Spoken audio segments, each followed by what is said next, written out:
There's been a real explosion, both clearly because of population growth and also because of an uptake in the use of palm oil in consumer products for a growing middle class around the world. So what we've seen in the past few decades in particular in places like Malaysia and Indonesia and increasingly around the world, in Latin America and Africa, is an expansion of palm oil plantations at the expense of forest lands. I mean, the amount of deforestation within the park boundary is massive. I mean, sometimes if you're standing at the park boundary, you can't even see the forest. It's 10 miles in because it's all been cleared already. And on the map, the boundary is still way out, and sometimes there's even a sign like, welcome to this is the boundary of the national park, and it's just oil palm for as far as the eye can see. So, for example, a national park. Where I work, it's a UNESCO World Heritage Site. Tons, like really high protection, almost as high as you can have.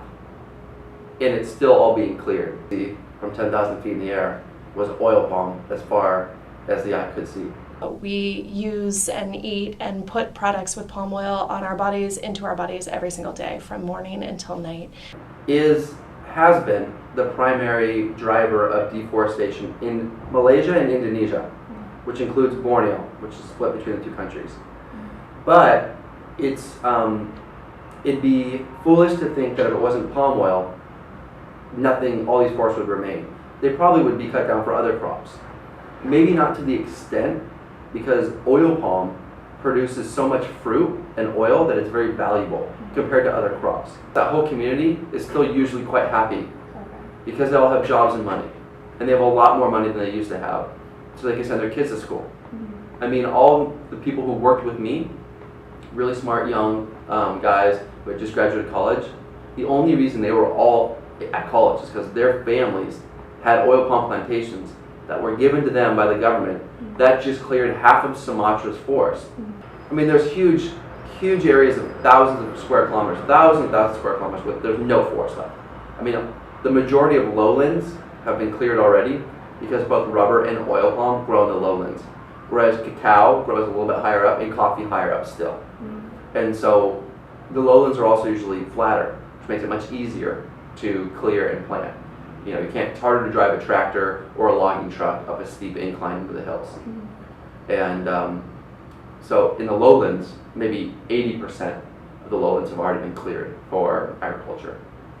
Habitat loss has driven alone probably 20% of the region's species to be called endangered, and probably already led to extinctions. And remember, Southeast Asia has arguably the highest biodiversity in the world. And that's because, unlike the Amazon, that's all connected into a single giant forest where one species can live across thousands of square kilometers because it's all connected. Southeast Asia is broken up. You have Peninsula Malaysia, you have Sumatra, you have Borneo, you have Java, you have all these other islands. And each island has its own unique set of species. Oftentimes they're related to the other species, but they're different species. The habitat loss is one main problem. When you cut down the forest, the rain hits the soil directly, and it washes it out. You have immense soil erosion. I mean, just these landscapes are just scarred from erosion happening really quick. You also then have water quality issues mostly because of that erosion. The erosion is the soil being in the water system is the primary problem for water quality. Yes, there are some fertilizer and pesticide runoff, but it's pretty minor. And the great thing is we actually have a disproportionate amount of power and influence in the palm oil supply chain. We might not think that because we're halfway around the world. But even though these companies like, let's say, McDonald's, Procter & Gamble, Kellogg's, that buy palm oil and put it into products that people like you and I use, even though they're actually relatively small buyers of palm oil in the global scheme of things, they have a lot of influence over the palm oil supply chain. And they often buy their oil from just one of about 6 traders that control the vast majority of the $50+ billion a year palm oil trade. It's not saying we shouldn't have oil palm. Oil palm produces so much valuable product that the world needs. And the world has a demand for oil, and if it doesn't come from oil palm in Southeast Asia, it'll come from a different crop somewhere else. But we do want to limit it to areas that have already been cut down. We don't need to be cutting down more forests. There's plenty of land.